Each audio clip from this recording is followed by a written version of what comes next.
Hello everyone, टिकलेट्स academy of maths YouTube channel में आप सभी का स्वागत है। आज के वीडियो में कैले हैमिल्टन थ्योरम ये टॉपिक को हम आगे बढ़ाएंगे और आज हम इसका 9th प्रॉब्लम स्टडी करेंगे। तो देखिए, जो प्रॉब्लम आज हमें सॉल्व करना है वो आपके सामने है। क्वेश्चन में क्या लिखा है वो हम पढ़ेंगे। क्वेश्चन में लिखा है गिवन ए मैट्रिक्स दिया है 2 - 5 1 - 4 use Cayley Hamilton theorem to evaluate a to the power 5। तो चलो हम ये प्रॉब्लम सॉल्व करेंगे और ये प्रॉब्लम सॉल्व करने के लिए हम वही रूल्स और वही फार्मूलेस का यूज करेंगे जो हमने कैले हैमिल्टन थ्योरम के फर्स्ट लेक्चर में बताए थे।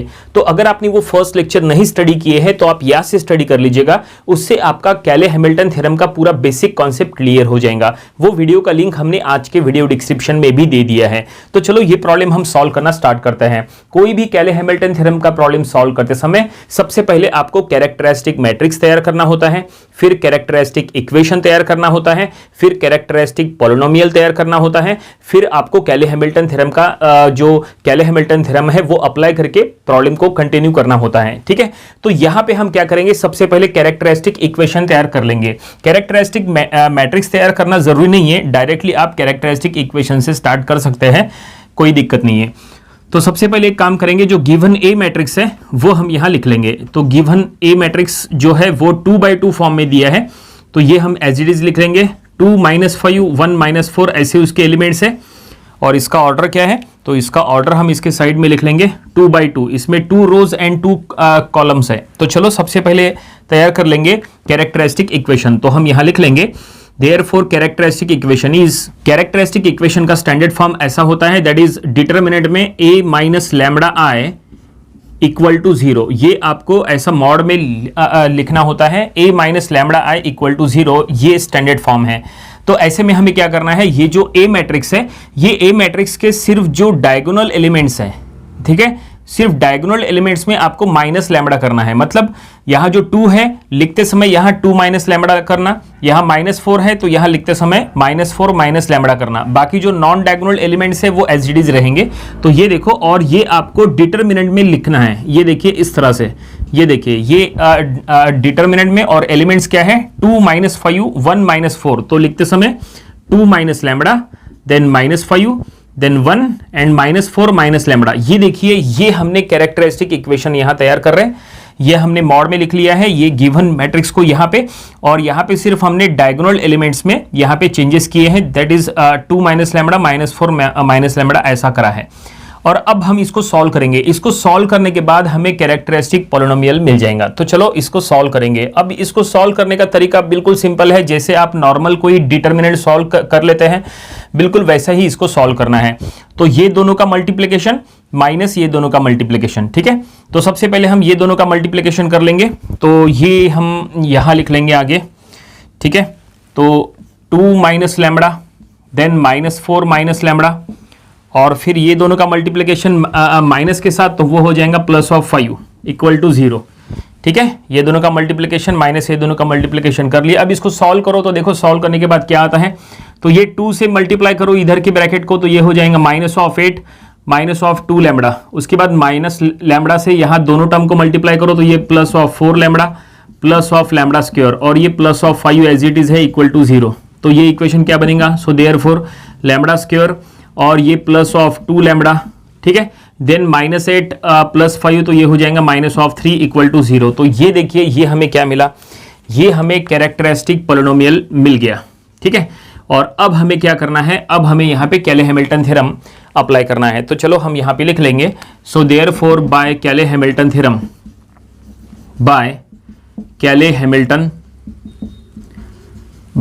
Hamilton theorem. तो कैले हैमिल्टन थ्योरम अप्लाई करके आपको क्या करना है, ये जो इक्वेशन जो लैम्ब्डा के फॉर्म में है वो आपको इन द फॉर्म ऑफ ए लिखना है, क्योंकि जो गिवन मैट्रिक्स है वो ए के फॉर्म में है। तो चलो हम यहाँ पे अप्लाई करेंगे, तो लैम्ब्डा की जगह ए लिखो, तो ये है λ², तो ये हो जाएगा a² +2 λ, तो ये हो गया 2a -3 इक्वल टू 0। ये देखिए, ये हमने कैले हैमिल्टन थ्योरम अप्लाई कर लिए, और अप्लाई करके ये हमने इक्वेशन तैयार कर लिए, ठीक है। अब हमें ये इक्वेशन को वेरीफाई तो नहीं करना है, क्वेश्चन में कहीं लिखा नहीं है कि वेरीफाई कैले हैमिल्टन थ्योरम, ठीक है। हमने कैले हैमिल्टन थ्योरम तो यहां अप्लाई कर लिए और ये इक्वेशन तो तैयार कर लिए। अब हमें क्वेश्चन में जो फाइंड आउट करने के लिए कहा है, अब हम वो फाइंड आउट करेंगे। क्वेश्चन में क्या कहा था, क्वेश्चन में लिखा है find that is evaluate the value of a to the power 5। देखो a टू द पावर 5 का वैल्यू इवेल्युएट करना है यानी फाइंड आउट करना है। तो उसके लिए एक काम करेंगे, यहाँ पे सबसे पहले हम a स्क्वायर यहाँ पे फाइंड आउट कर लेते हैं।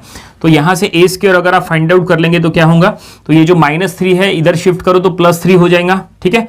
और ये जो +2a है ये उधर जाके -2a हो जाएगा। और ये जो 3 है इसको i से मल्टीप्लाई कर लो, i यानी आइडेंटिटी मैट्रिक्स, इट मीन्स 1, ठीक है। तो ये 2a इधर जाएगा तो -2a हो जाएगा। देखो हमने ऐसा कर लिए, ठीक है। यहां पे हमने क्या किए, a स्क्वायर का वैल्यू फाइंड आउट कर लिए, लेकिन हमें a टू द पावर 5 चाहिए। तो क्या करो, यहां पे दोनों साइड में a क्यूब से मल्टीप्लाई कर लो। तो ये हम यहां लिख लेंगे मल्टीप्लाई बाय a क्यूब से मल्टीप्लाई करो। तो लेफ्ट हैंड साइड में a क्यूब से मल्टीप्लाई करेंगे तो ये हो जाएगा a cube into a square, और राइट साइड में a क्यूब से मल्टीप्लाई करेंगे तो a cube into 3i minus of 2a, इस तरह से हो जाएगा। अब इसके लेफ्ट हैंड साइड में क्या हो जाएगा, देखो a इंटू a, यहाँ देखो 2a को मल्टीप्लाई कर लेंगे तो जो उसका पावर है वो यहाँ पे ऐड हो जाएगा, तो 3 + 2 5, तो ये हो गया a टू द पावर 5। और अब जो ये राइट हैंड साइड है ये एज इट इज रखो, a cube into 3i minus of 2a, ठीक है, ऐसा ही रहने दो। तो ये फिलहाल जो है हम इसको फिलहाल इक्वेशन नंबर इसको 1 कहेंगे, वो इसीलिए क्योंकि एट प्रेजेंट ये सॉल्व नहीं होगा, क्योंकि यहाँ पे हमें a क्यूब का वैल्यू नहीं पता, ठीक है। हम इसको फिलहाल इक्वेशन नंबर 1 कहेंगे। हमें a क्यूब यहाँ नहीं पता, हमें यहाँ पे a पुट करने के लिए a मैट्रिक्स पता है, ठीक है। i पुट करने के लिए i मैट्रिक्स भी पता है यानी आइडेंटिटी मैट्रिक्स, लेकिन a क्यूब नहीं है। तो a क्यूब पहले अलग से फाइंड आउट कर लो, और एक बार वो फाइंड आउट हो जाता है तो फिर इसमें पुट करना, तो फिर ये हम इसको सॉल्व करेंगे तो हमें a टू द पावर 5 मिल जाएगा। तो चलो पहले a क्यूब निकालते हैं। तो a क्यूब डायरेक्टली नहीं निकल सकता, पहले a स्क्वायर निकालो। a स्क्वायर निकालने के लिए a इंटू a करना पड़ेगा। तो चलो यहाँ पे हम a स्क्वायर निकाल लेते हैं। a स्क्वायर यानी क्या होता है, a इंटू a। तो यहाँ पे a इंटू a कर लेंगे तो a matrix into a matrix, तो ये 2 - 5 1 - 4, ये देखो a मैट्रिक्स, ठीक है, इंटू अगेन a मैट्रिक्स 2 - 5 1 - 4, देखो a matrix into a matrix कर रहे हैं। तो यहाँ पे मैट्रिक्स मल्टीप्लिकेशन करना है, यहाँ पे मैट्रिक्स मल्टीप्लिकेशन आराम से हो जाएगा। तो ऐसे में आपको रो इंटू कॉलम करना होता है। तो देखो first row into first column, ठीक है, first row into first column करेंगे तो देखो यहाँ पे a स्क्वायर यहाँ पे क्या मिलता है, ठीक है। ये देखो first row into first column, 2 2 ज़ा ये 4, ठीक है, ये -5 1 ज़ा तो ये -5, ठीक है। उसके बाद ये first row into second column करो, सो 2 - 5 ज़ा -10, सो -5 4 ज़ा तो ये हो जाएगा +20, ठीक है, इस तरह से। उसके बाद ये सेकंड रो इंटू कॉलम करो, 1 × 2 तो ये हो गया 2, then -4 × 1 so -4, then second row second column करो, सो -5, और फिर ये हो जाएगा +16। तो इस तरह से ये हम मैट्रिक्स मल्टीप्लिकेशन कर रहे हैं। आप ये मैट्रिक्स मल्टीप्लिकेशन डायरेक्टली कैलकुलेटर में भी कर सकते हैं। आजकल के कैलकुलेटर में मैट्रिक्स मल्टीप्लिकेशन का फंक्शन होता है, आप उससे भी मैट्रिक्स मल्टीप्लिकेशन करेंगे तो चलेगा, कोई दिक्कत नहीं है। तो फाइनली हमें a स्क्वायर यहाँ पे मिल जाएगा। सो ये हो गया -1, ये 10, ये -2, और ये हो गया दैट इज 11। तो इस तरह से ये हमें a स्क्वायर यहाँ पे मिल गया। और अब a स्क्वायर के बाद हमें क्या फाइंड आउट करना है, a क्यूब फाइंड आउट करना है। तो उसके लिए a स्क्वायर को a से मल्टीप्लाई करो। तो चलो a क्यूब फाइंड आउट कर लेते हैं। a स्क्वायर इंटू a करना पड़ेगा, ठीक है। तो a स्क्वायर है हमारे पास दैट इज -1 10 -2 11 इंटू a कर लो। तो a मैट्रिक्स भी है हमारे पास दैट इज 2 - 5 1 - 4, इस तरह से। और अब ये मल्टीप्लाई करने के बाद यहाँ पे क्या बनता है, देखो हम यहाँ पे डायरेक्टली रिजल्ट लिख लेंगे, ठीक है। a क्यूब का रिजल्ट हमारे पास यहाँ पे a क्यूब का रिजल्ट मिल जाएगा 8 - 35 7 - 34। देखो ये हमें a क्यूब का रिजल्ट मिल जाएगा। तो फाइनली हमें a क्यूब मिल गया, a स्क्वायर मिल गया, जो कुछ भी चाहिए था वो हमें मिल गया। और अब हम इक्वेशन नंबर 1 में सब कुछ पुट कर देंगे तो इक्वेशन नंबर 1 सॉल्व हो जाएगा। तो चलो इक्वेशन नंबर 1 में हम पुट करेंगे। तो इक्वेशन नंबर 1 का यहाँ पे लेफ्ट हैंड साइड क्या है, a टू द पावर 5, ठीक है। और राइट साइड में सबसे पहले a क्यूब, तो a क्यूब हम ये लिख लेंगे दैट इज 8 - 35 7 एंड -34, ठीक है, ये है a क्यूब। और फिर यहाँ पे कर्ली ब्रैकेट में ये इसको सॉल्व करेंगे 3i माइनस 2i, तो ये हम इसको कर्ली ब्रैकेट में दे देंगे और 3i तो ये हम कर लेंगे 3 इंटू आई यानी आइडेंटिटी मैट्रिक्स 2/2 फॉर्म में लिखो 1 0 0 1 ऐसा रहेगा, ठीक है। 3i हो गया minus 2a, so minus 2 into a matrix, given a matrix है हमारे पास दैट इज 2 -5 1 -4 ऐसे उसके एलिमेंट्स है। ये देखिए ये फाइनली हमने सभी का वैल्यू इक्वेशन नंबर 1 में पुट कर लिया है। अब क्या करो, ये 3 से मल्टीप्लाई कर लो अंदर में, यहाँ 2 से मल्टीप्लाई कर लो और फिर मल्टीप्लिकेशन करना है ए क्यूब वाले ब्रैकेट के साथ, सॉरी ए क्यूब वाले मैट्रिक्स के साथ। तो ये हम पहले ए क्यूब एज इट इज लिख लेंगे, 8 -35 7 -34, ये हमने ए क्यूब वाला मैट्रिक्स लिख लिए। और अब ये कर्ली ब्रैकेट में ये 3 से मल्टीप्लाई करने पर ये हो जाएगा 3 0 0 3 ऐसा हो जाएगा, माइनस ये 2 से मल्टीप्लाई कर लो तो ये 4, ये माइनस ऑफ 10, देन ये 2 और ये माइनस ऑफ यहाँ पे 8, इस तरह से ये देखिए बिल्कुल स्टेप वाइज चल रहे हैं, ओके। और अब यहाँ पे क्या करेंगे, ये पहला मैट्रिक्स ये एज इट इज रहेगा दैट इज 8 -35 7 -34, ये पहला मैट्रिक्स एज इट इज। और अब यहाँ पे ये दोनों मैट्रिक्स का सब्सट्रैक्शन करने के बाद क्या आएगा वो हम लिख लेंगे। देखो 3 -4 तो ये माइनस ऑफ 1, 0 माइनस ऑफ -10 तो ये +10, देन 0 माइनस ऑफ 2 ये -2, 3 माइनस ऑफ -8 तो ये हो गया 11। तो ये हमने फाइनली सब्सट्रैक्शन करने के बाद ये रिजल्ट निकाल लिए। क्या रिजल्ट आया, -1 10 -2 11। और अब क्या करना है, ये दोनों मैट्रिक्स को मल्टीप्लाई करना है। तो ये दोनों मैट्रिक्स को मल्टीप्लाई करने के बाद जो रिजल्ट आएगा वही हमारा a⁵ हो जाएगा और प्रॉब्लम वहीं पे कंप्लीट हो जाएगा। तो दोनों मैट्रिक्स को मल्टीप्लाई करने के बाद का रिजल्ट देखो, नीचे अभी लिखने के लिए जगह नहीं है, यहाँ पे जगह है, तो हम यहाँ पे डायरेक्टली इसका रिजल्ट लिख लेते हैं कि दोनों मैट्रिक्स को मल्टीप्लाई करने के बाद क्या रिजल्ट आ रहा है। तो यहाँ पे हम रिजल्ट लिख लेंगे।